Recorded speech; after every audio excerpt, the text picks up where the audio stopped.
conférence va maintenant être enregistrée. Yes, just to begin with the good practice for the webinar. So please turn off your microphone and camera during the presentation. And if you have any question, ask them into the chat and we will read them after the presentation. So today we will have 4 presentations for this webinar. The first one for 45 minutes, and then a free presentation of young researcher for 15 minutes. And we are going to begin with the presentation of Jean-Charles. So Jean-Charles, if you can share your screen. Yeah. Okay, so it's a great pleasure to welcome Jean-Charles to this webinar. Jean-Charles is a professor of biochemistry at the University of Toulouse. Yes, it's good. He was one of the founding members of the RFMF, founder and director of the MetaboHUB-MetaToul platform for many years, and the driving force behind the creation of the MetaboHUB infrastructure. His research focuses on understanding at a very fundamental levels metabolism and its role in the behavior, adaptation, and health of living system in the domain of health and biotechnology. He is also developing a wide range of approaches that provides a detailed measurement of the response of cellular metabolic networks to change in genome or environmental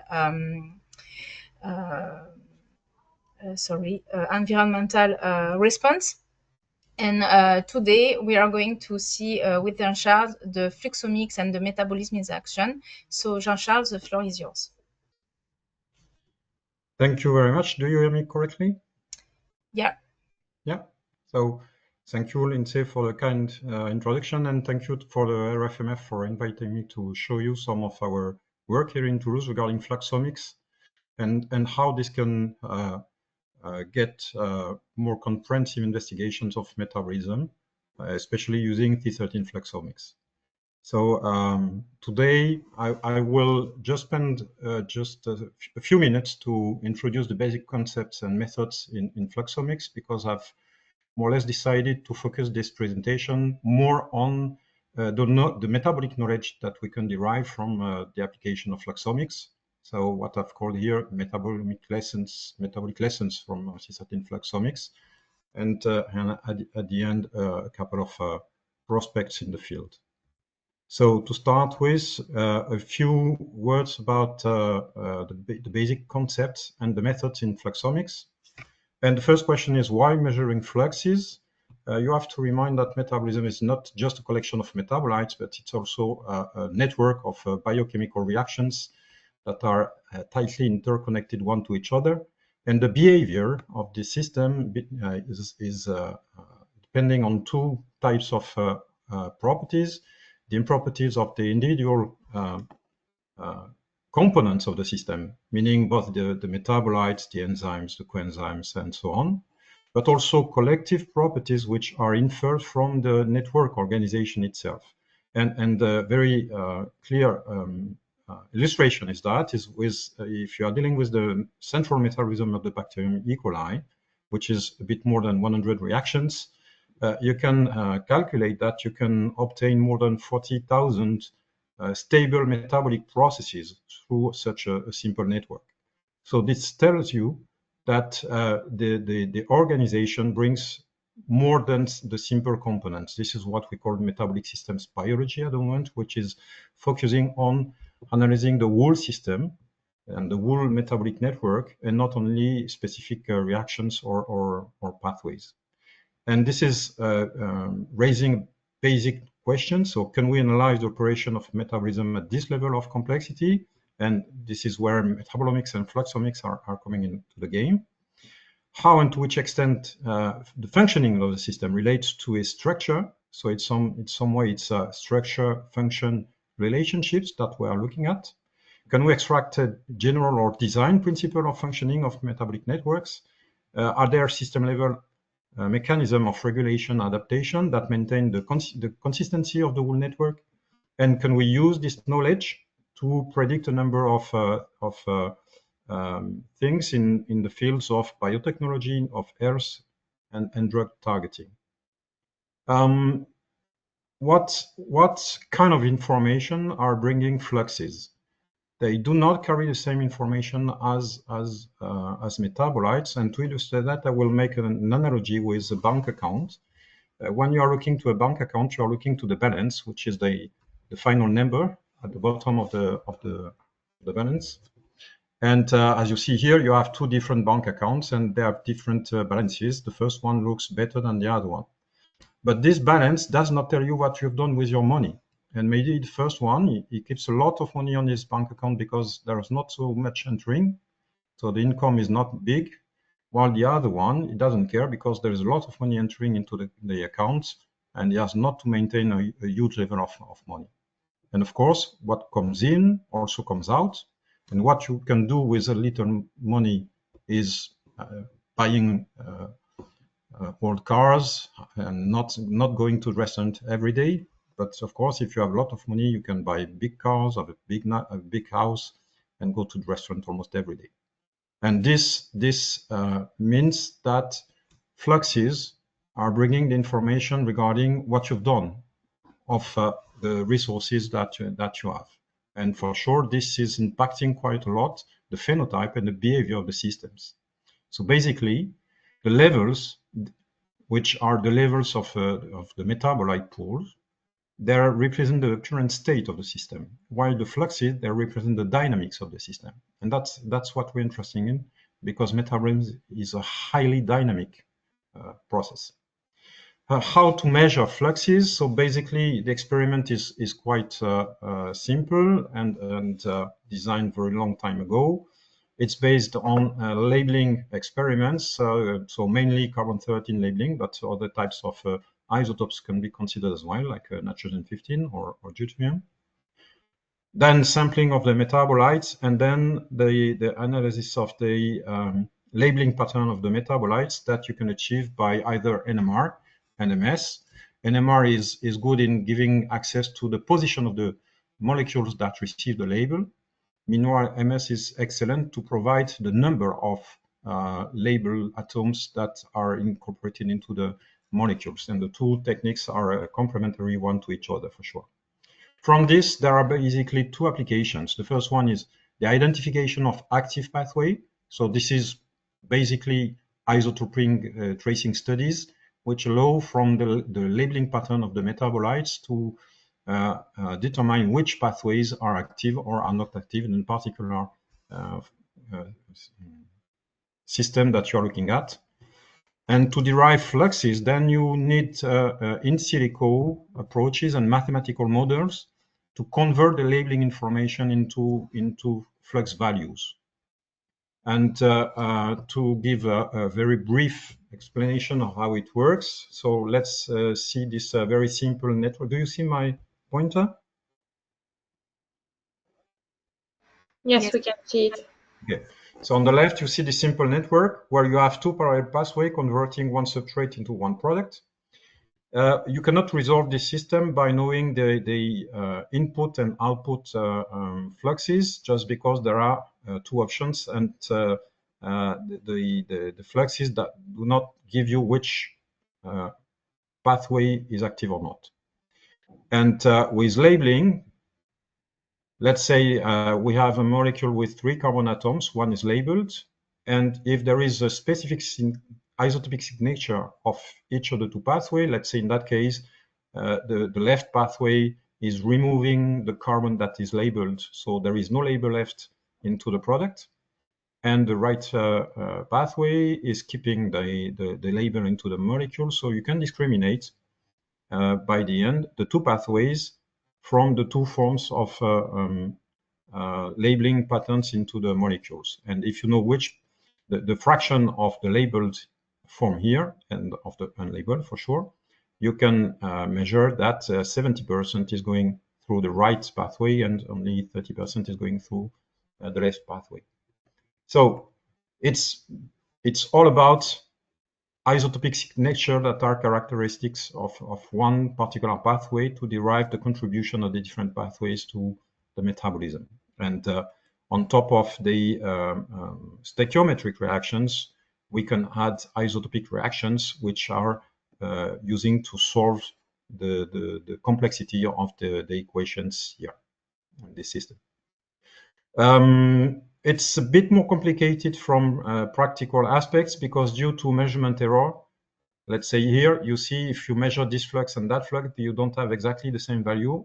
It should be the same exactly, but it's not the same due to measurement uncertainties, which means there is no exact mathematical solution to the problem. So we have to use a so-called optimization process where we simulate the labeling data with a model of the metabolism, so an isotopic model of the metabolism. And from the experimental data that we can collect in the experiments, we simulate with the model the expected isotopic data, and we compare them. And by an iterative process where we adjust the parameters, which means we adjust the fluxes, we can progressively reduce the difference between the experimental data and the simulated data. And once you cannot improve the difference between the two, when you get the optimal solution, then you get close to the physiological distribution of fluxes. So it's an optimization process, and for this you need a quite detailed model of the metabolism and of the fate of the carbon atoms in this network. What's the outcome of Fluxomics? Basically, it's so-called the flux map you have here. So you have arrows here representing the different reactions, and you have numbers by the side, which are representing the fluxes, which are usually expressed either as molar fluxes or are carbon atom fluxes. And here, basically, the thickness of the arrow is more or less correlated to the importance of the flux. So you see how the carbon are distributing throughout the network. And from this kind of figure, you can have two types of information about the metabolism. The first one is the identification of the pathways that are actually operating into the system and the conditions that you are investigating. And the other ones is with that you can have information about quite complex metabolic networks. I will show that later. And then when you can make the flux calculations, then you have quantitative information about the pathway activity. And so you have first the carbon fluxes, as mentioned here. But from the carbon fluxes, you can derive also fluxes of ATP or redox balances as well. This is now quite broadly applied to almost every field of biology. So for basic understanding of living systems, but also for biotechnology applications, for health applications, and for many other aspects as well. I will not go throughout everything here. Just to mention that the first level of information, this is basically what brings you isotopic tracing, which is already a lot of information about metabolism. And if you are going to true fluxomics, which means calculations with isotopic models of the actual flux values, then you have more quantitative information in that case. Okay. So that's it with the basic concept. So I will not go very much into the details about this and move and take more time to discuss about what brings Fluxomics to the understanding of metabolism. And this is explaining the title of my talk, which is Metabolism in Action. In a way, I will discuss more of metabolism by itself than Fluxomics, which is a tool in that case to really go into a deep understanding of metabolism. So what can we learn? The first thing is the actual operation of metabolic pathways. What really happens? An example with here, the partition of carbon between glycolysis and pentose phosphate pathway. I just remind you that the pentose phosphate pathway is producing NADPH, which is used for all anabolic processes and also for oxidative stress response. But it's also a pathway that provides precursors for nucleic acids or amino acids as well. And it's also a metabolic pathway that can act as a glycolytic process because the pentose phosphate that are generated can be converted to glycolytic intermediates and go further into glycolysis to provide energy. So this partitioning between glycolysis and pentose phosphate pathway is a key aspect of the metabolism of every cell. It can be differentiated based on isotopic tracing. For instance, if you use glucose label in position 1, through glycolysis, you recover this label into half of the pyruvate molecules, so 50% of pyruvate molecules are labeled. If it goes through the pentose phosphate pathway, there is loss of the C1 as CO2, so the molecules are not labeled anymore. And there is, if there is a catabolic role, there is a dilution of the label due to glycolysis. There is another way to do that, which is to feed the system with a mixture of fully labeled. So 10%, usually 10 to 20% of fully labeled and the rest not labeled. In that case, half of the, let's say 10% of the molecules are labeled through glycolysis at the level of pyruvate. If it goes through the pentose phosphate pathway, due to the reactions of the non-oxidative branch of this pathway, there are recombination of the molecules, and this is resulting into scrambling of label and generating isotopic forms that were not provided initially, but which are characteristics of the pentose phosphate pathway. So you have different ways to do that. There are even more specific ways, I have to say, and you can use these approaches in combination or alone. Results based on that, you have here the metabolic network of E. coli, the bacterium E. coli. On the left, you have the wild type, where you see the distribution of the fluxes. Let's say that about 15% of the carbon fluxes is going through the pentose phosphate pathway to provide the carbon precursors and reducive pathways. Meanwhile, the rest is going through the glycolysis, which is the major pathway in that case. And what happens if you just remove the first reaction of the pentose phosphate pathway, which is the glucose 6-phosphate dehydrogenase? Where in that case, there are absolutely no phenotype, no growth phenotype. The cells grow as well as the wild type, which means they're able to adapt their metabolism to cope with the perturbation that is introduced by the deletion. And when you are looking to the flux map here, you can see that the perturbation in carbon precursor biosynthesis is compensated by a reversal of the non-oxidative branch of the pentose phosphate pathway, from which pentose phosphate can be generated, and then nucleic acids and amino acids can be biosynthesized beyond that. The perturbation at the level of the redox NADPH molecule is compensated by a quite significant reprogramming of metabolism around the TCR cycle. For instance, you see that the fluxes are in the TCR cycle are much higher in the mutant compared to the wild type cell, and also there is activation of a pathway through the malic enzyme here, which is not active in the wild type. All those reprogramming are resulting into higher activity of NADPH, producing reactions within the TCR cycle, but also the malic enzyme here. And this tells you that when there is a local perturbation of the metabolic network, there is a global reorganization of the metabolic network to compensate for the introduced perturbation.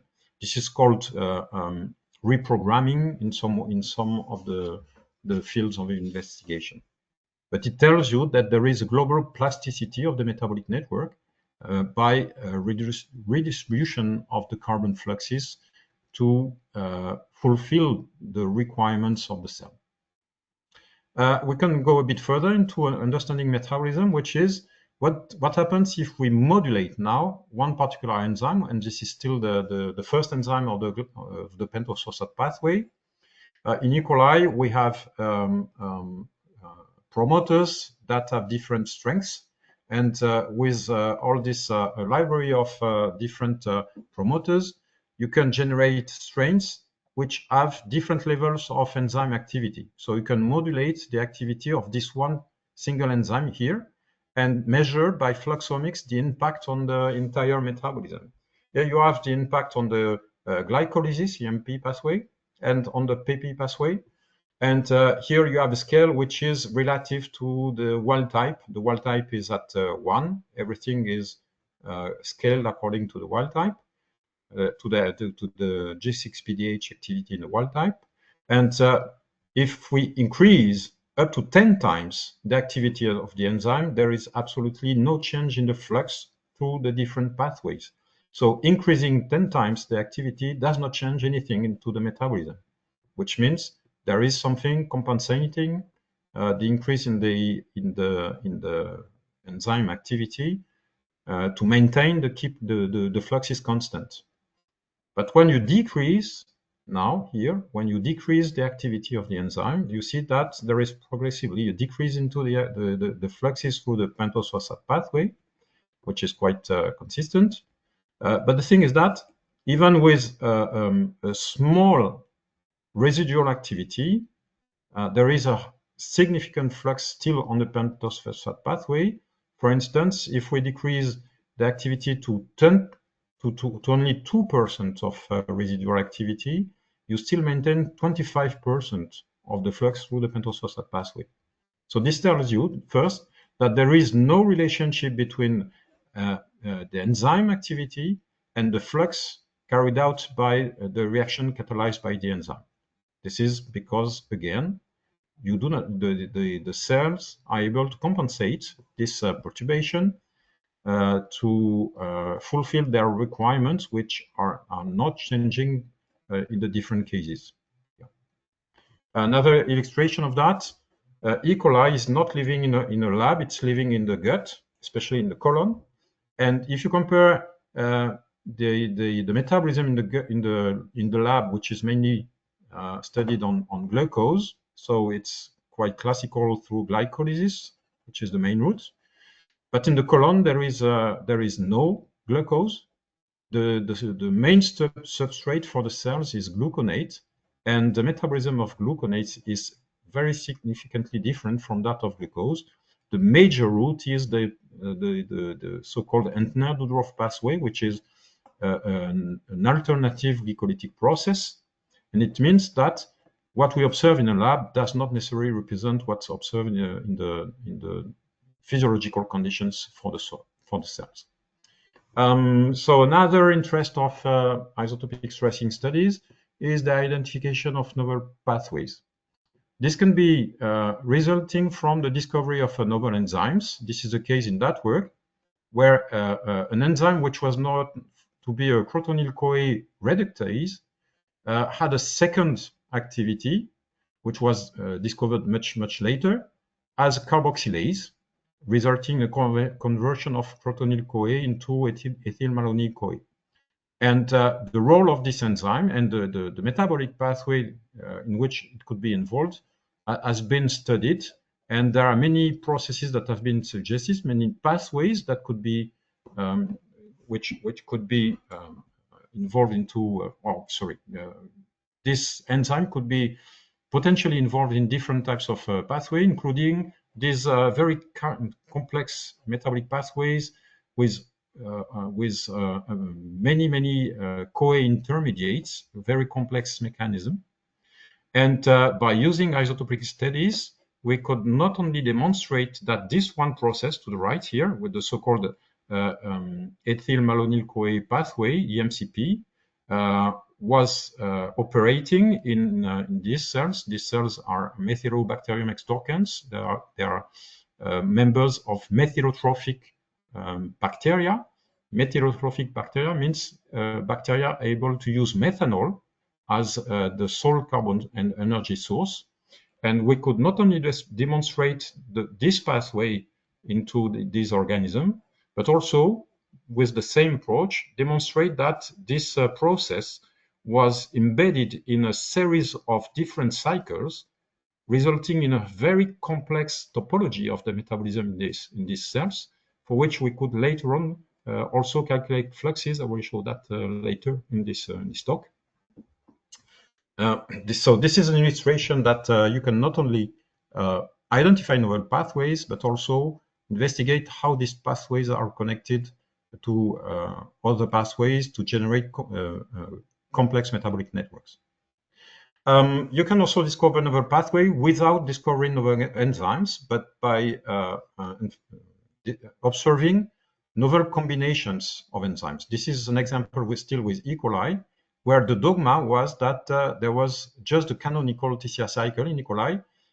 Just to mention that in E. coli, there is one enzyme which is NADPH dependent in the TCR cycle, which means the cycle is connected to catabolism by degrading pyruvate and producing NADH and ATP and GTP, but also connected to anabolism through the production of NADPH.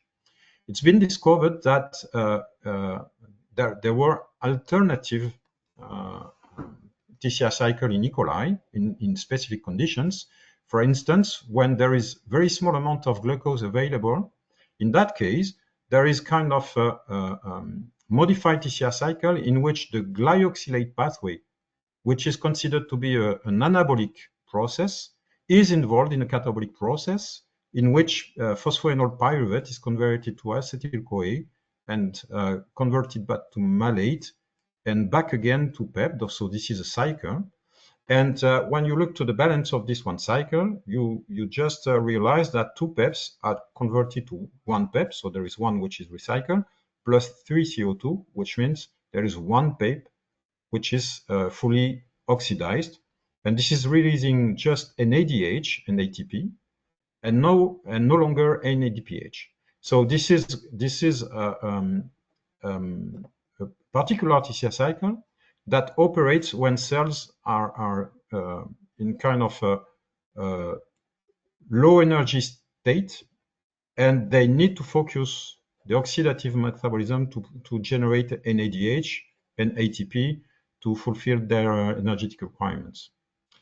On the opposite, some work that we've done in the lab has shown that in other conditions, you can have another alternative to the TCR cycle in which PEP is converted to oxaloacetate, which is condensed with acetyl-CoA to generate alpha-ketoglutarate and then malate, which is converted to pyruvate, which is itself converted into acetyl-CoA. So this is another alternative to the TCR cycle. In that case, what's optimized is the production of NADPH. You have more NADPH produced here compared to the canonical TCR cycle, and you have the contrary, less NADH. So this is a mechanism that is activated in conditions where there is a low flux through the pentose phosphate pathway, which means it's a process that allows to compensate for reduced production of NADPH in the pentose phosphate pathway. Okay. Now you can also investigate fluxes at a large scale. So in Toulouse, we have a robotic platform for Fluxomics, which allows to parallelize a number of Fluxomics experiments. We have also developed, and we are still developing, tools for the processing of the data, which is quite complex. And in that work by Bergès et al., we have investigated the Y-ome of E. coli. So the Y-ome is the set of Y genes, so genes that are no annotation so far. There are a number of genes in E. coli that are not annotated. And in this work, we wanted to investigate whether we could demonstrate the role of these Y genes into the metabolism. So we selected a number of Y genes, about 200, for which we generated deletion mutants, and we investigated the fluxes into these deletion mutants. And here you have a PCR with showing that most of them have kind of a metabolism which is not so far from the wild type, but a few of them have a different phenotype, flux phenotype, which means there is significant redistribution of fluxes. And we could go into the detail of those fluxes and the changes in the metabolism. And this shows you that even if you when you want to have information about the metabolic contribution of genes with no annotation, then you can do that in very much detail, because you can go up to the flux maps. And for some of the Y gene, we could demonstrate that they were truly involved into the metabolism. We don't know if there are metabolic enzymes themselves or if there are regulators, because the changes in metabolism are quite consistent with all of them. Another part of the metabolism, which is very much investigated by this approach, is the oxidative metabolism and mitochondrial metabolism. We focus on the utilization of glucose, so through pyruvate, which can go through two routes: one oxidative route via the PDH, or one anabolic route via the oxaloacetate, and also glutamine, which in mammalian cells can be used by many cells, either to fuel the TCR cycle or to enter a so-called reductive pathway in which it can be converted back to citrate. And this citrate can be used to generate the acetyl-CoA used for fatty acid synthesis. This reductive pathway is found in the cytosol, but it's also found into the mitochondria. And we've studied that in the case of cancer cells, in the particular case of acute myeloid leukemia, in which we were in particular interested into IDH1 mutant. So IDH1 is the enzyme, this is isocitrate dehydrogenase, which is involved into this process here. There is a similar enzyme in the mitochondrion called IDH2. IDH1 and also IDH2 can be muted. And in that case, the mutated form is gaining a metabolic function, which is the production of 2-hydroxyglutarate. And this 2-hydroxyglutarate is able to block apoptosis, which is resulting into tumorization of the cells. It means that alteration of metabolism can be responsible for the apparition of cancer. And this is now called oncometabolism, this process by which a dysfunction of metabolism can result into the development of cancer. And this 2-hydroxyglutarate, was the first oncometabolite that was evidenced. So in AML, in acute leukemia cells, about 10% of patients do carry this mutation, and we investigated the metabolic basis of chemoresistance in these cells. I have to say that these AML cells are quite resistant to treatment, and this is a very important feature because the overall survival is quite low in this disease, in this cancer type, because of relapse. And relapse is due to the chemoresistance, to the resistance of the cells to the treatment. So we investigated the metabolic basis of that, and I will make it short here.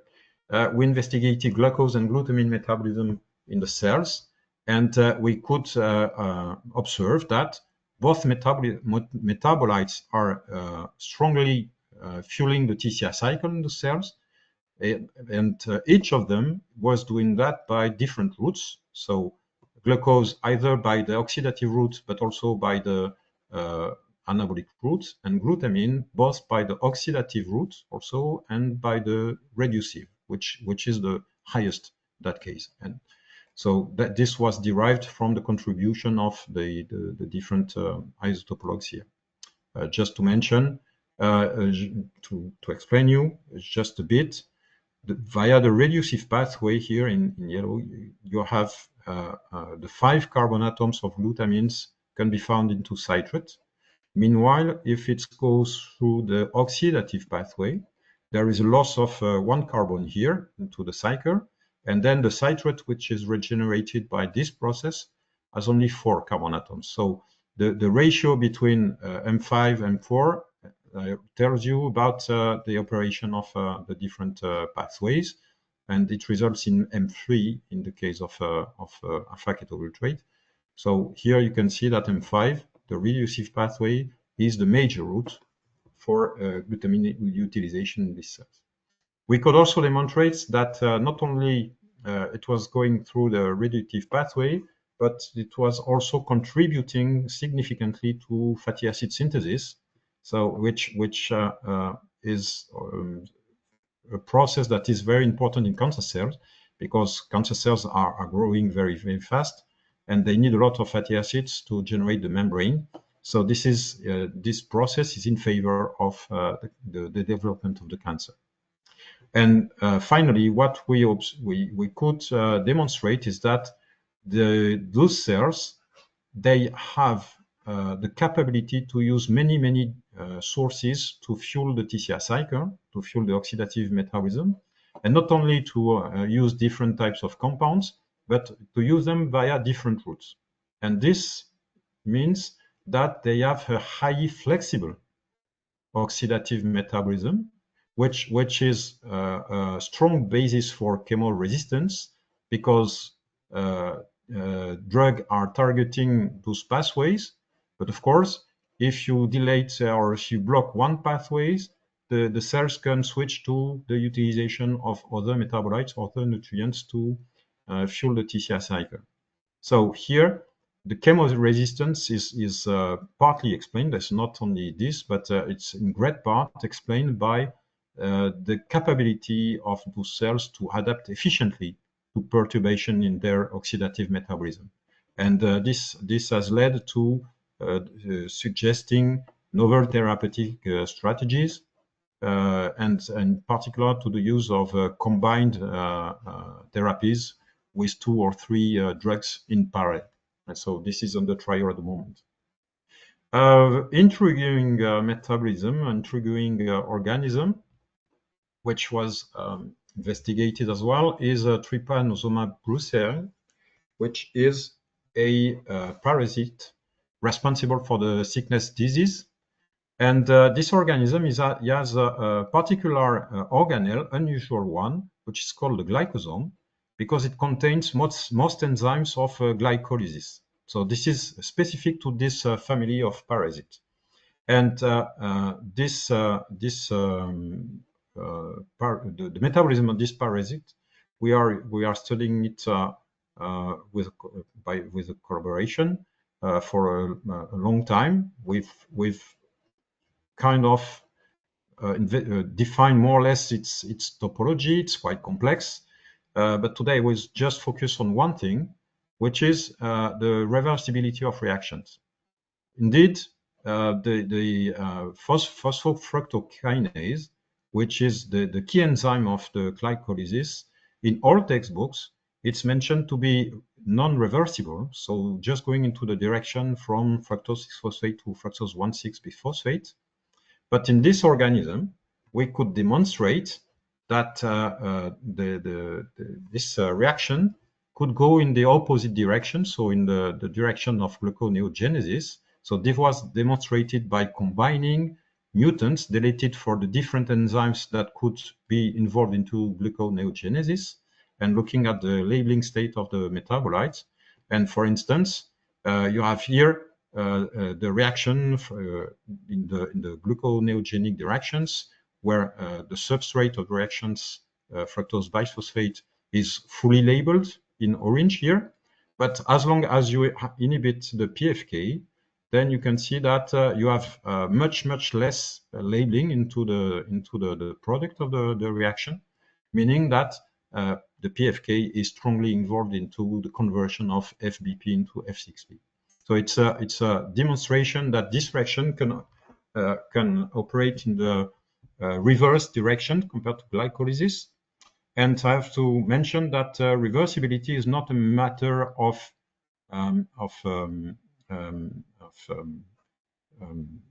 just direction, but of thermodynamic conditions. So there is no reaction that we can say is irreversible.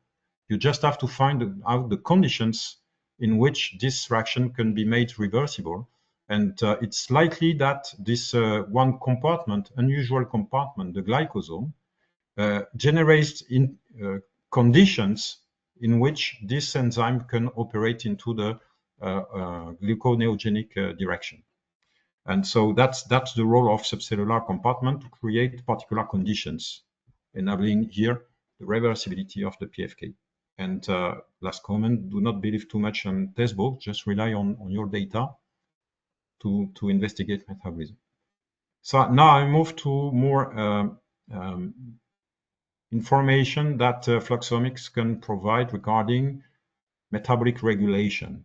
So not which pathways, but how pathways are controlled and what kind of control mechanism we can identify based on those information. So an interesting kind of interesting situation is observed in neurons. In neurons, there is very few conversion of glucose through glycolysis. Most of glucose is converted via the pentose phosphate pathway. And one of the reasons is that the PFK, the phosphofructokinase, is not very active in those cells. And the reason for that is that the activator of this enzyme, which is PFK2, PFK2 is converting F6P into F26BP, which is a strong activator of the PFK1, which is the enzyme converting F6P into F16BP. And the thing is that this enzyme, the PFK2, the activator of PFK1, is expressed, but immediately degraded, which is quite surprising. And with colleagues in Spain, we investigate that using labeling strategies to understand what's going on. We did that by whole body fluxomics on mice, where C13 glucose was infused to mice, and then we isolated the tissues, and especially looking at the brain of the mouse. And the experiments were carried out in a wild-type mouse, but also in mice for which there was overexpression of PFK2, so of the regulating enzyme. And accordingly, the activity of the enzyme was increased in the brain. The glycolytic flux was increased, and in the meantime, the pentose phosphate flux was decreased. We could further validate that by the labeling data showing increase of the label into the glycolytic intermediates and the glycolytic products. So showing that when you increase the activity of the regulating PFK2 enzyme, you do have a conversion of glucose through the glycolysis. And the interest of this system is that you have a dynamic regulation system where in normal conditions, glucose is used by the pentose phosphate pathway because the PFK is degraded. PFK2 is degraded, so there is no glycolysis. The flux is diverted to the pentose phosphate pathway.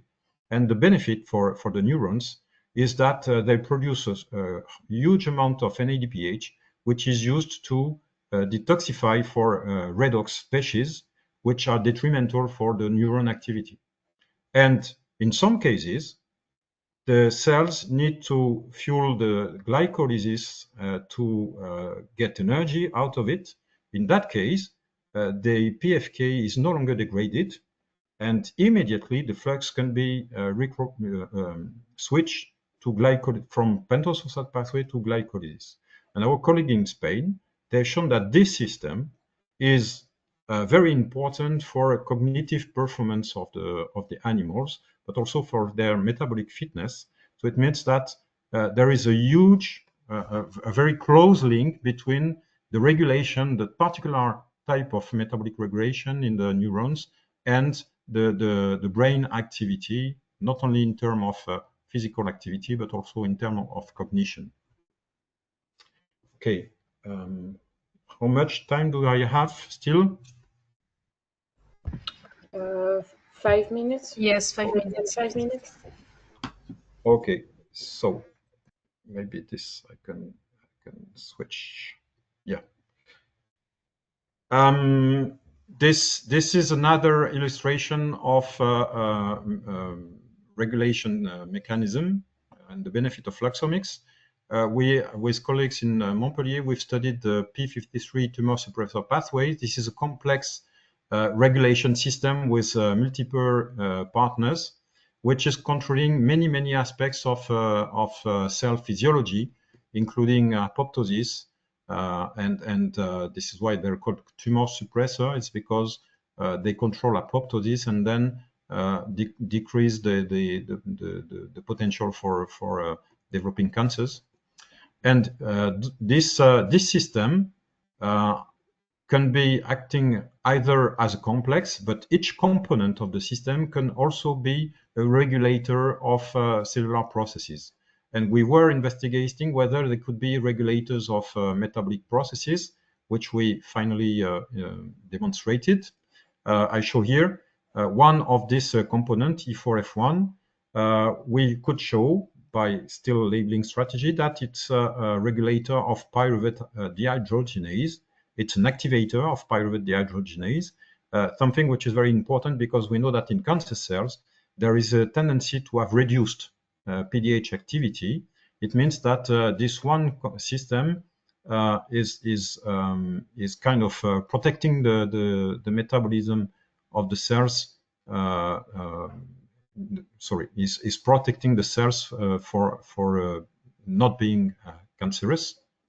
And another part of this system is strongly regulating serine biosynthesis. And this is very important in the context of cancer cells because serine is the precursor of nucleotides, both pyrimidine and purines, so of nucleic acids. And for sure, cancer cells need a lot of nucleic acids. And we studied that in liposarcoma. Liposarcoma, there are cancers of adipose tissue. And those liposarcomas, they are using a lot of serine.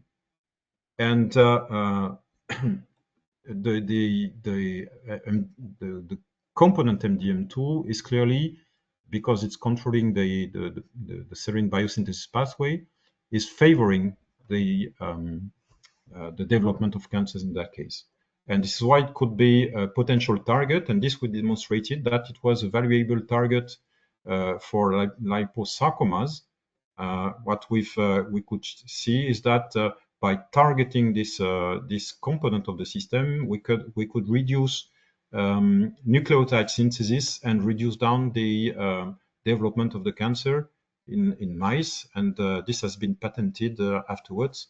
So this shows that the behavior that you can obtain on the metabolism of this of cells can be also used to predict valuable drug targets. Not in the case here. Maybe another one. Here, it's to show that metabolism is also involved into the control of cell differentiation.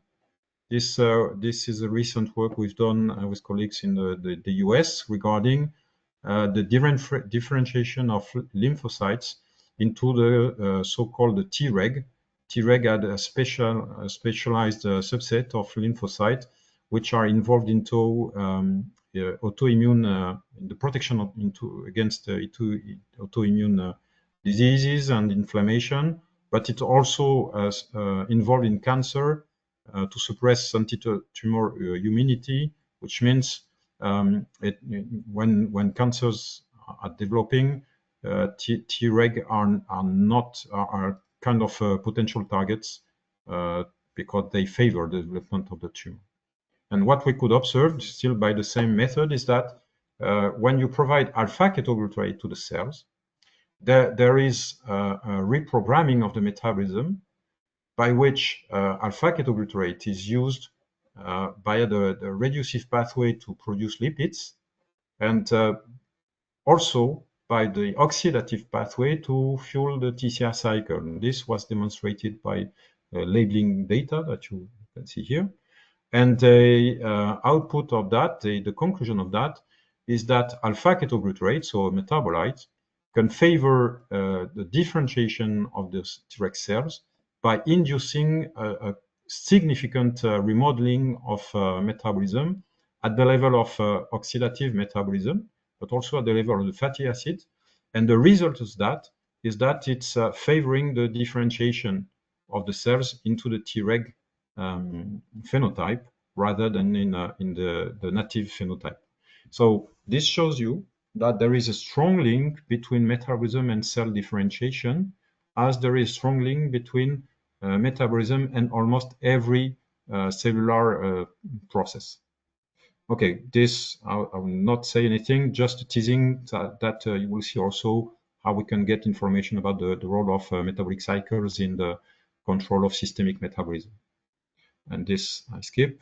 Just rapidly, future prospects in the field. The first one is being able to apply Fluxomics to all scale of metabolic complexity, from cells to whole body. This is still a challenge because we need a lot of tools, not only experimental tools, but also mathematical tools. And this is a challenge that we have in MetaboHUB, to be able to move the Fluxomics, which is quite well established for cells, to whole body, or by scaling down to single cell. Another prospect is to go even low at the lower level of metabolic complexity, which is to establish the fluxes in isolated organelles. So we did a work on that recently with colleagues in Bordeaux, using NMR-based Metabolomics, we call that, and combined to where we can get fluxes, input and output fluxes in isolated mitochondria. And connected to a respiration measurement, we could calculate fluxes through the mitochondrial metabolism. And as you may see, I hope here, you can see that there are many connections with the outside of the mitochondrion, which means that transport through mitochondria is a major process for maintaining mitochondrial metabolism. And finally, two last words. Clinical Fluxomics. This is something very important to move Fluxomics to the clinics, and there are increasing number of works in that direction, trying to investigate in a patient-specific manner what's the metabolic dysfunctions or perturbations that are related to a particular disease. That's in the case of cancer here, but other diseases are studied as well. And finally, a very important development is spatial Fluxomics, in order to get localized information about the operation of metabolic pathways. So I'll be short. So my conclusion, so I hope you see that Fluxomics tells you a lot about how metabolism is truly operating in many different contexts and at a different level of complexity. And also the link between metabolism and physiology and physiopathology. Everything is connected, is tightly connected. Every cellular physiological process is tightly connected to metabolism. The future directions, besides the one I've already mentioned, we need a lot of improvements in the workflow, especially in terms of data processing, because these data are very complex, and we need to develop tools to cope with this complexity. With this, I thank all the people on that slide, and thank you for your attention. Thank you, Jean-Charles, for this beautiful presentation.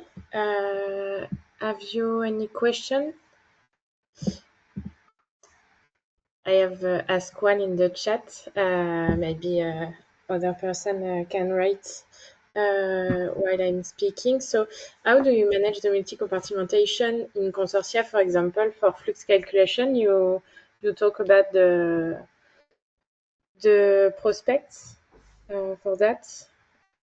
Have you any work on the managing of consortia?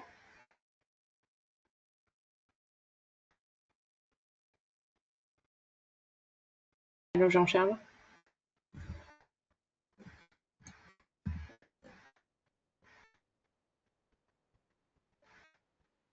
Hello, Jean-Charles.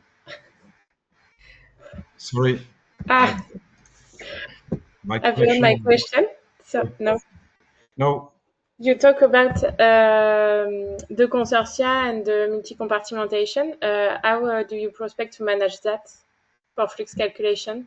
So this is one of the challenges that we have in MetaboHUB is trying to resolve compartmentalized systems. So when you have two or more compartments that are involved and with the so-called metabolic dialogue between the different compartments, then it's quite complex from the biological point of view, but also from the modeling point of view. Because the same reactions can operate in different compartments. You have to also be able to measure the fluxes between the different compartments. So there are many challenges. And the thing is that we can have access to these compartmentations at least in two cases. The first one, there is a metabolite which is specific from one compartment. In that case, the metabolism, the metabolites, the labeling data from this one metabolite are helpful to address the particular metabolic processes operating into to that compartment. That's one thing. And another aspect is to perform kinetic labeling experiments.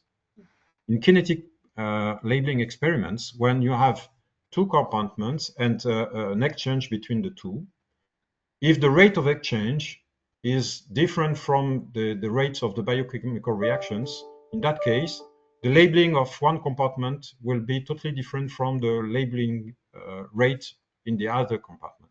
So you have two different rates, and this you can discriminate in the kinetics because you will have a double kinetic in the data. So kind of two-step kinetics. So that's the two situations where you can have quite, let's say, easy access to compartmentation. Okay, thank you. I think there is no question in the chat. Maybe no. Okay. So thank you very much, Jean-Charles, for your presentation. Thank You're you. welcome. We are now welcome Koloina, RABEMANANTSOA, who came from Toxalim, Team MEX in Toulouse. Koloina is a PhD student in bioinformatics in the MEX team in Toxalim laboratory, which conducts a research project around the thematics of metabolomics and xenobiotics. She did her master internship in this team to validate her engineer degree in biochemistry with specialization in biocomputational science, and she's going to present the results obtained at modeling metabolic fluxes to unveil trophic interaction within the Drosophila gut microbiota. So Koloina, you can share your screen and the floor is yours. Okay, are you able to see the screen? Yeah. Yes. Okay, so yeah, hello everyone. I'm just said, I'm Koloina, a PhD student in the MEX team at Toxalim. But before being a PhD student, I was also in the same team and to work during this period, which consisted in modeling metabolic processes to trafficking with the I'm sorry, Koloina, is it just me or we are not hearing you well? Bad sound, yes. Yes. We don't hearing you well.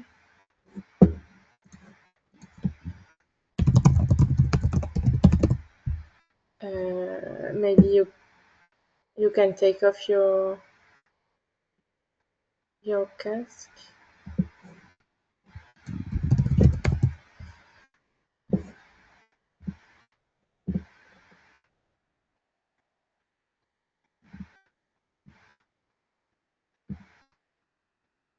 Are you still there?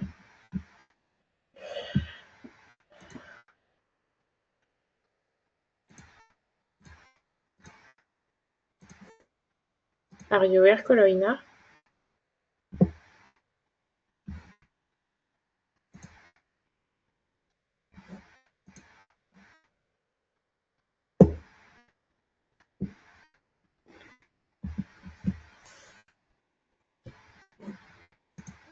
Koloina, can you hear us?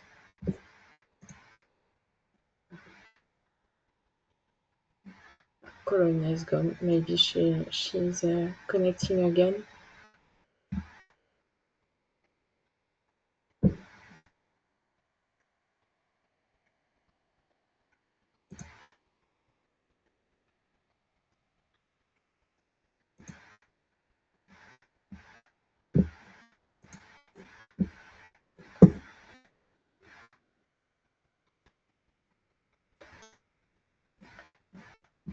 Maybe we can switch between Denis and Koloina. Yes. Is it okay for you, Denis? Yeah, no problem. Okay, I will give you the rights. Sorry.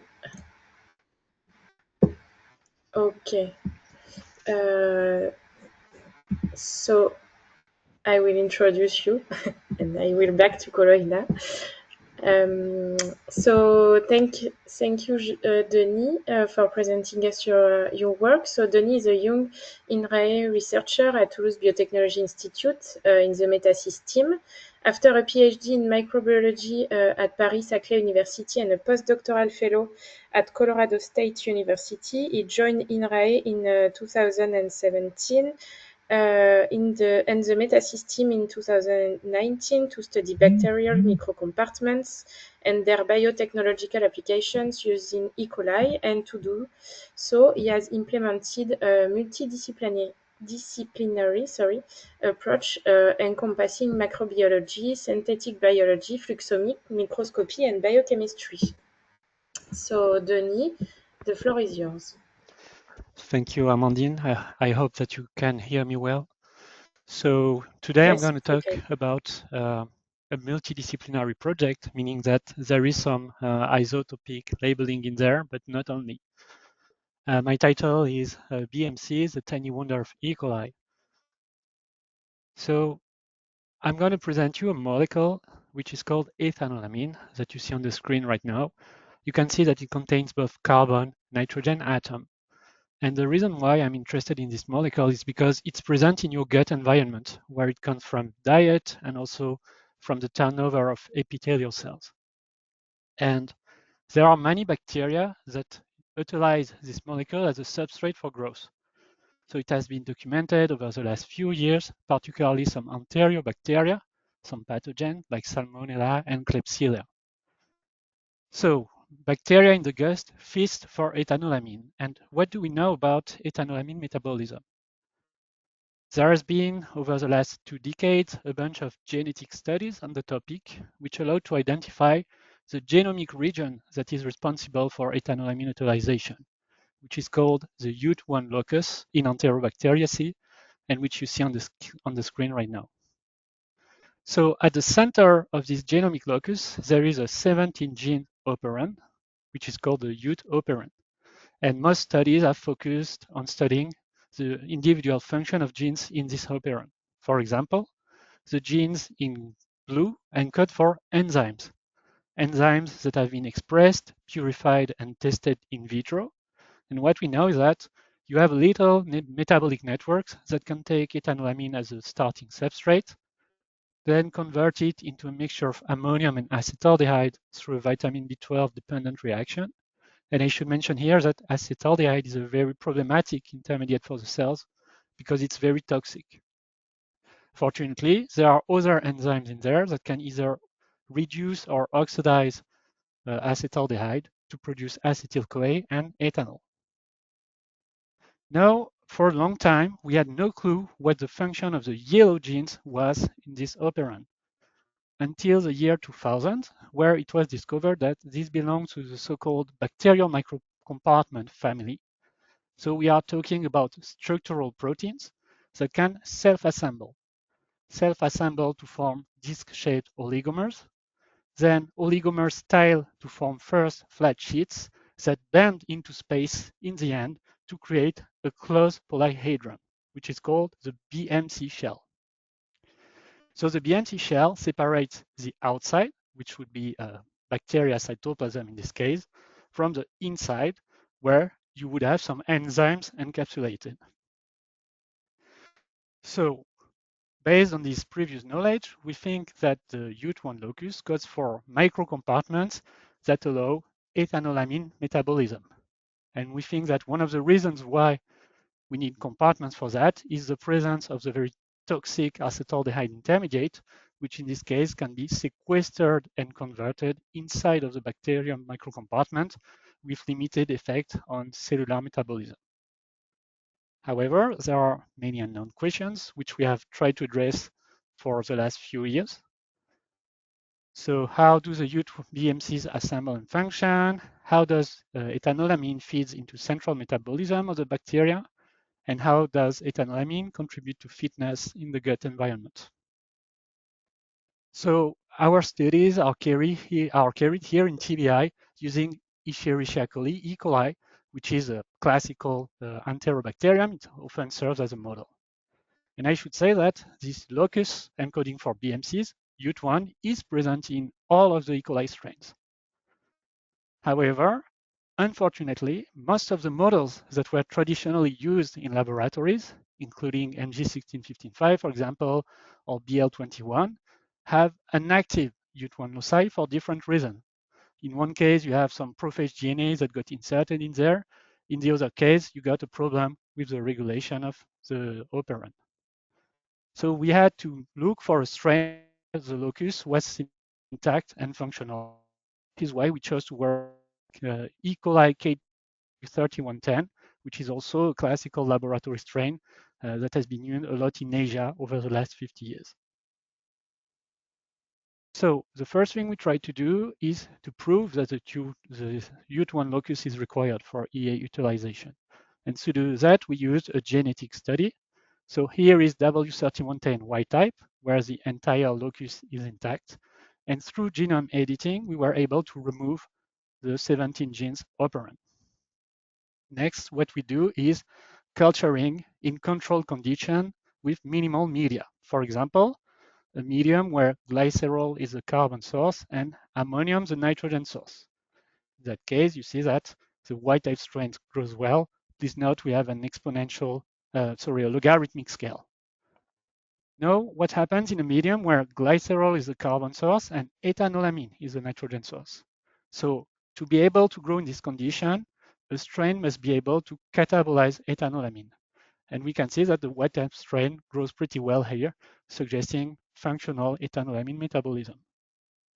What happens with the delta UT mutants? You can see that there are no differences with wild type in a control medium. However, growth is abolished in the ethanolamine containing medium.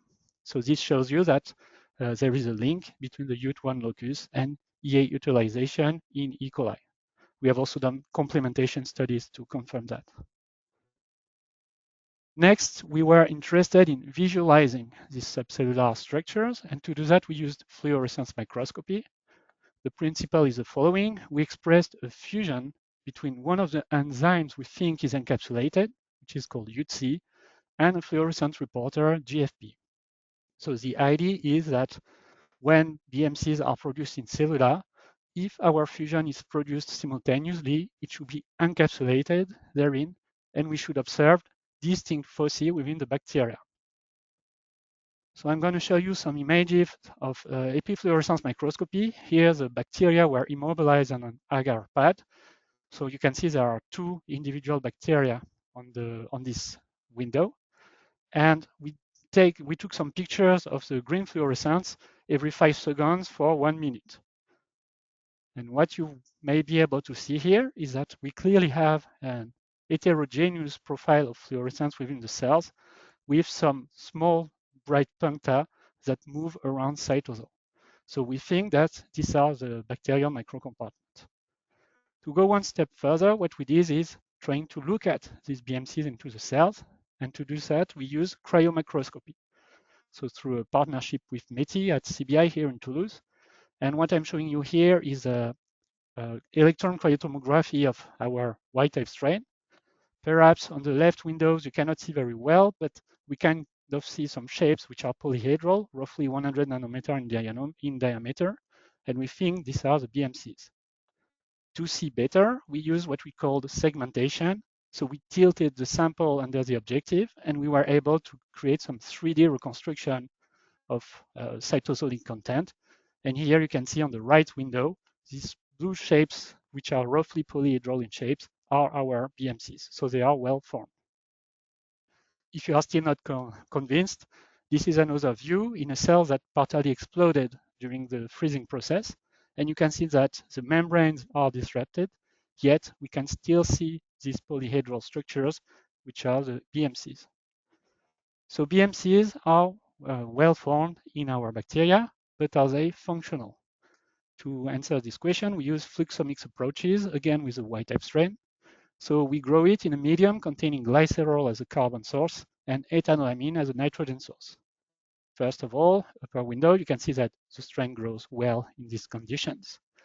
And we took samples over time, media samples over time, which were analyzed by proton NMR. And in the bottom window, we can see the concentration of the products or substrates we detected in the medium over time. So what appears is that glycerol and ethanolamine are entirely consumed, and there is some ethanol and some acetate produced. To get a more quantitative view of things, we used PhysioFit, which allows to calculate uptake and excretion fluxes. So here are the different values. And these values are important because they are the entry point for modeling. What we do is flux balance analysis on genome scale models. So to explain you the principle, we have an in silico reconstruction of the E. coli cell, and we give it some inputs, which, as I told you, are the fluxes of ethanolamine glycerol uptakes, the one we just calculated before, and the excretion fluxes of ethanol and acetate. The genome scale model, it contains a representation of all the reactions in E. coli, and we have updated it to incorporate the ones associated to the UT BMC in purple here. So what we do is we run our flux balance analysis and with variability tests, and we can thereby estimate intracellular fluxes purely based on exchange fluxes observations. So the values in themselves are not very important here. What's important is that first, you can see that ethanolamine enters the bacterial microcompartment. It's going to give acetaldehyde and ammonium. Some ammonium is released, but too much compared to what's needed for growth, which means that there is an excess of ammonium, and we anticipate that there will be a nitrogen overflow in this condition. Second important observation here is that optimally, some of the carbon from ethanolamine is used to produce biomass. So these are all predictions. How do we go further and try to test them? Well, that's where we use isotopic labeling. So this is a pretty similar experiment to what I just told you, except that this time we use labeled substrate. So more precisely, we use 12C3 glycerol and 13C2, so double labeled ethanolamine. We perform the same kind of measurements as before, so NMR analysis of media supernatant to look at which products appear. And this time, we have access to isotopolog information, meaning that we can see the most abundant product is 13C2 ethanol. So most of the ethanol actually comes from ethanolamine. I should mention that at the same time, we developed with MetaToul NMR protocol that allows to quantify ammonium in the samples.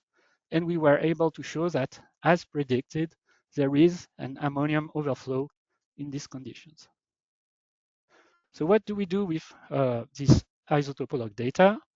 Well, here is Pierre Millard's contribution in our team. He built what we call an isotopic model. So again, this is the in silico representation of the reactions we are interested in, each represented by rules, which substrates are consumed, which products appear, and by parameters such as the speed or the flux. Next, what we do is apply an ordinary differential equation system where the variation in the concentration of a given metabolite depends on the reaction that produces this metabolite and the reaction that consumes this metabolite. And here we discriminate between non-labeled and fully labeled metabolites to take into account our labeling information. So once we apply this metabolism, once we apply our data to this model, we get the following fits. So you have 3 independent replicates. The points represent experimental data, and the lines represent fit with the isotopic model. And we were able to show that we get satisfactory fits. So what can we learn from all of that? Well, we can create this kind of map where arrow's size is proportional to the flux through the reactions. And what we were able to show is that actually there is a nitrogen overflow from ethanolamine, as predicted before. And there is also some carbon from ethanolamine that should go into biomass, which seems to confirm our previous prediction. Finally, to make sure that some carbon from ethanolamine is actually incorporated into biomass, we use some LC-MS analysis. So from the same culture, we isolated the proteinogenic amino acids, and we look at the carbon isotopologue distribution. And what we saw is that there is some 13C incorporated into some of the amino acids, particularly those that are closely connected to the TCA cycle.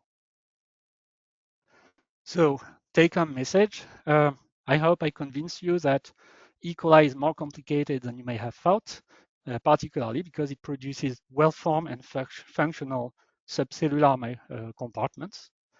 And there are still many unknowns about how these things function. So I don't have much time, but I'm just going to mention what we are doing right now. We are trying to study the role of these compartments in human commensal E. coli strains. So we have access to a collection of strains that were isolated in human patients, and we are characterizing them phenotypically, genetically, to understand how important ethanolamine metabolism is for this strain.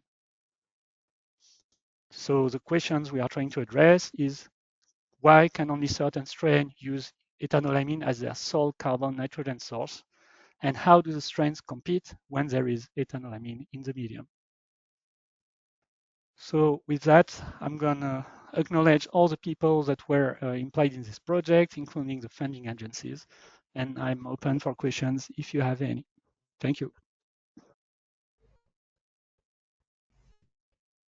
Thank you very much, Denis, for this nice talk. Perhaps I will start with one question. If I well understand, you do your analysis on the supernatant. That's right?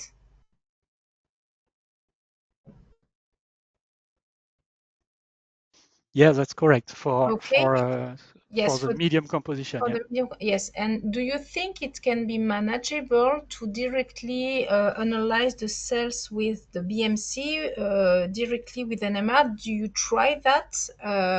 Is it for you something which can be useful to help you to understand this BMC behavior and so on?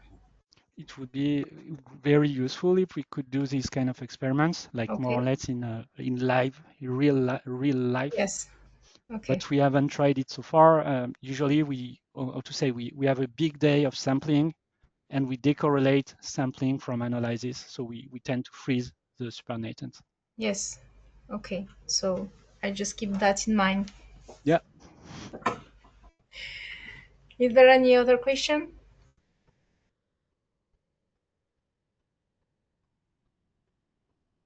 Okay, seems that this is very clear. Thank you again, Denis. We can switch to Koloina.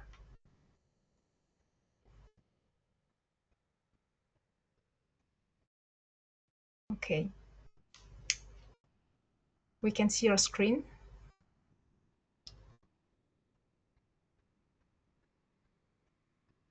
It's okay, you can start.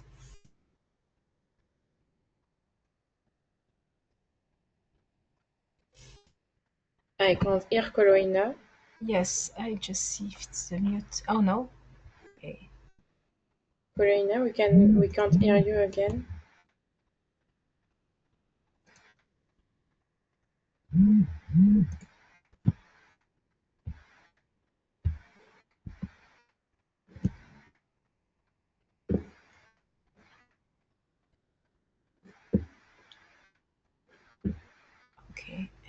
Can No, we can hear you. you? Can you just perhaps look the parameter of your microphone? Can you hear me now? Yes, now it's Yes. working. So yeah, so sorry for the interruption. And as Amandine said earlier, I am a PhD student at Toxalim INRAE in the MEX team. And before being a PhD student, I was also an intern in the same team. And today I'm going to present the work I did during this period, which consisted in modeling metabolic fluxes to unveil trophic interactions within the Drosophila gut microbiota. So as we all know, our diet has an influence on the growth, and the diet has an influence on the growth of an organism, but the relationship between nutrition and growth is directly modulated by the gut microbiota, as it can supply in biosynthesis pathways that are inexistent or underrepresented in the host organism, which allow to have an appropriate response to changes in the nutritional environment. For example, if an essential nutrient goes missing in the diet of the host, the gut microbiota can synthesize it for the host. So this is why it is important to characterize the interactions between the host and its gut and its microbiota, but also the interaction within the members of the microbiota itself.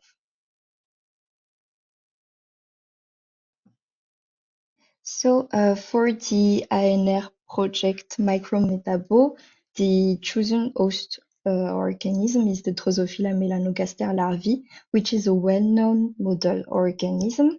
And we studied interactions with the two most abundant strains of its gut microbiota, which are Acetobacter pomorum and Lactiplantibacillus plantarum. So experiments were conducted on the three organisms, and for the modeling part, I focused on modeling the two bacteria.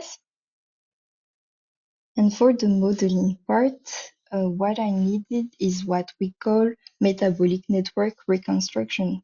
So metabolic network reconstructions are mathematical representations of the known biochemical reactions in an organism with their associated metabolites and genes.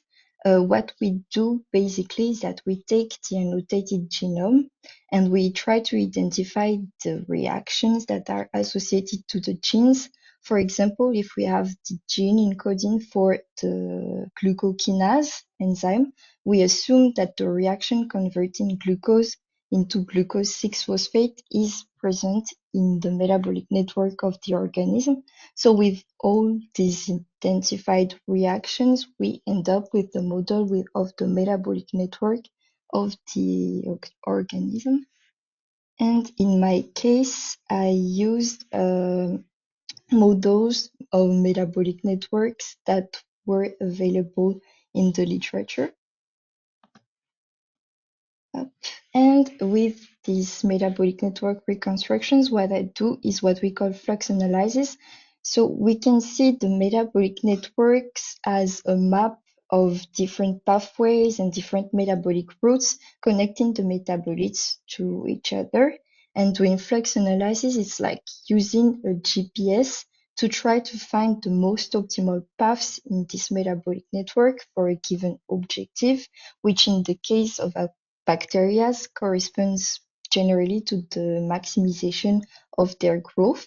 And when trying to search for these optimal paths, we take into account the actual traffic, which in this case corresponds to the availability of the nutrients in the medium, their uptake rates, but also to the stoichiometries of the different reactions in the metabolic network.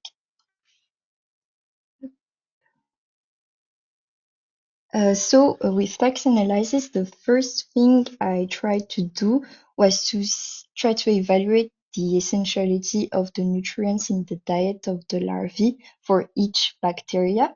So what I did is that I only allowed the uptake of the nutrients we can find in the diet of the larvae in the metabolic networks of the bacteria.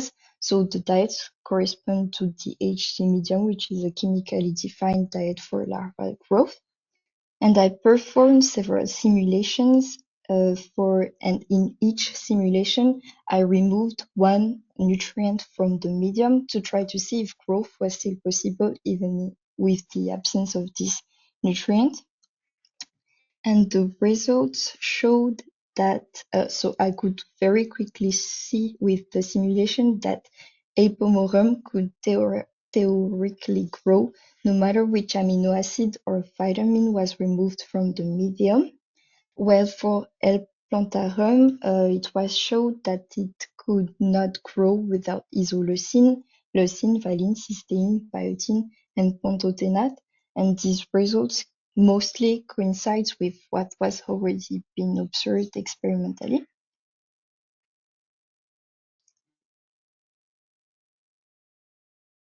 And we can also perform more dynamic simulations in which we try to see the evolution of the system across time. We can try to simulate the growth of the bacteria across time. We can try to simulate the production of products across time and the consumption of metabolites in the medium across time.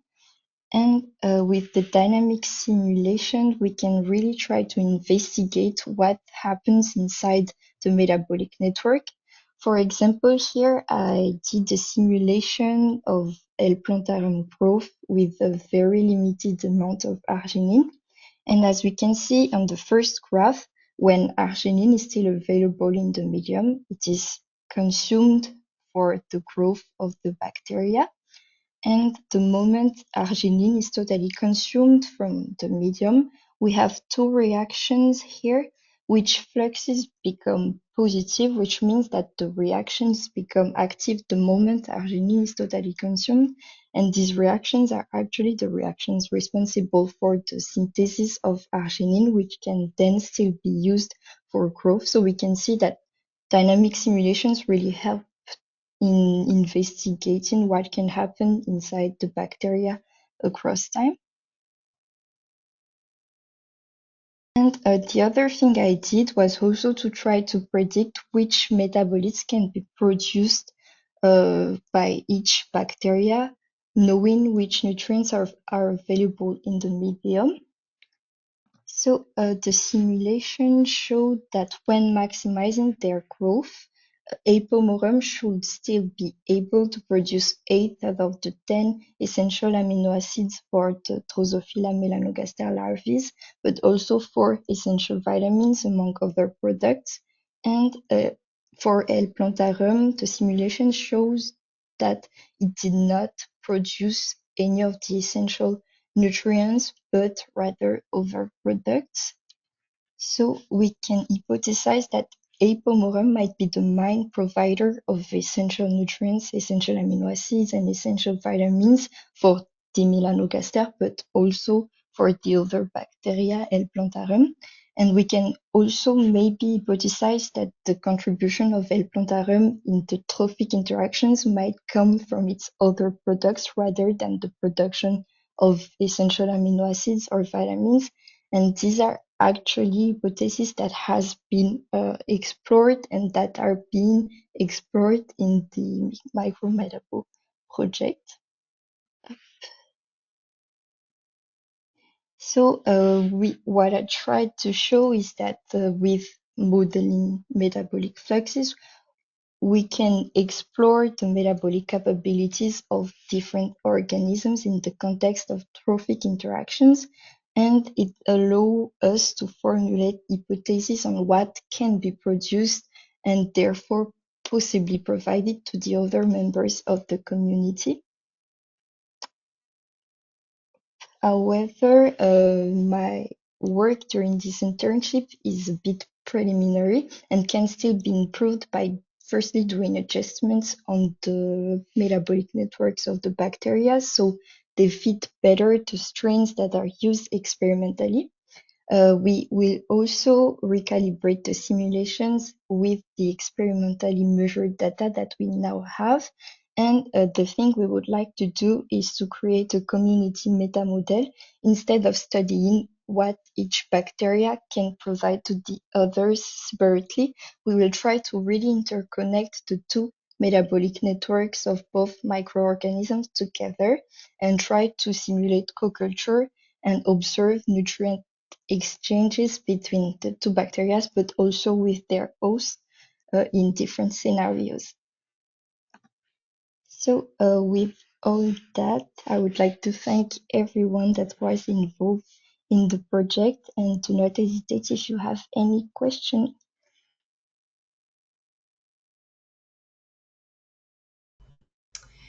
Okay, thank you very much, Koloina. It was a very nice talk. We have one question. You said to remove the substrate individually to see which ones were essential for growth, but did you try to do which ones worked synergetically? Thanks, Amandine. It's quite hard to say. To promote the growth of the organisms. For now, not. I have not tried to study synergies between the metabolites, but yeah, I think that even not only for the promotion of growth, it might also be interesting to see if we remove two metabolites from the medium, does it affect the growth of the bacteria in a negative or a positive way? So yeah, that's maybe perspective for the Okay. next. Thank you. There is another question. I guess there. It's Denis who asked the question. I guess there are many bacteria in Drosophilum ones. Why did you choose for the projects these two in particular? So I was not the one who chose the two bacteria, but the justification is that these are the two most abundant bacterial strains in the gut microbiota of Drosophila larvae, and also these bacteria are easily cultured in the lab, so we can really see more precisely what each of the bacteria can do to contribute to the community. So I think that's the choice is that we want to have more precise information instead of taking all the gut microbiota and having less precise information. Okay. Thank you. And maybe just one last question. If I well understand, for the moment you work separately on both network of the different bacteria, and you mentioned in the perspective that it would be great to combine everything. But I was wondering, the same reaction can occur in the two bacteria. So can you, when you do your modelization, can you tag reaction and what kind of data you will need to help you in this modelization and prediction? Yeah, so for the fusing part, yeah, what we do is that we put tags if we explain it simply, but in the bacteria itself, we already have like many compartments which are tagged uh, yeah, to indicate in which compartment the reactions and the metabolites are. So it will kind of be the same thing. We have tags for the metabolites in each bacteria, so we can really see what is produced by one bacteria and the other. And for the data, I think that the more data we have, the Yes. better the simulations will fit the experimentations, but for now we will try to integrate exometabolomics data, which is the monitoring of what is produced and consumed across time in the medium for each bacteria separately, but also for the co-culture. So we will try to work with that first to fit better what is happening in reality. Great. Thank you. So perhaps we can switch to the last presentation. Thank you so much, Koloina. So now we are going to welcome Audrey, Audrey CARRIERE, which is a researcher at the Réseau laboratory. After completing her PhD in Toulouse under the supervision of Louis Castilla and 2 postdoctoral fellowships in Montreal, she joins the Metabolink team in Restore, and now focusing her research on the role of redox metabolism in adipose tissue plasticity. And today our presentation is about the use of in vivo isotopic tracing experiment to characterize the lactate metabolic fate according to the brown and beige adipose tissue activity. So Audrey, the floor is yours. Cette conférence va maintenant être enregistrée. Except for the Audrey talk because of a confidentiality problem. And then other information. So you can still registrate yourself for our junior autumnal school, which take place in Bordeaux in November. And we will give you another. We will give you another team for the other webinar. It will be the 20th webinar in December 18th, and it will talk about plant metabolism in biochemistry. So stay tuned for other informations, and thank you for all this nice talk. So Jean-Charles, Denis, Koloina, and Audrey, we will thank you, and have a nice day. See you soon.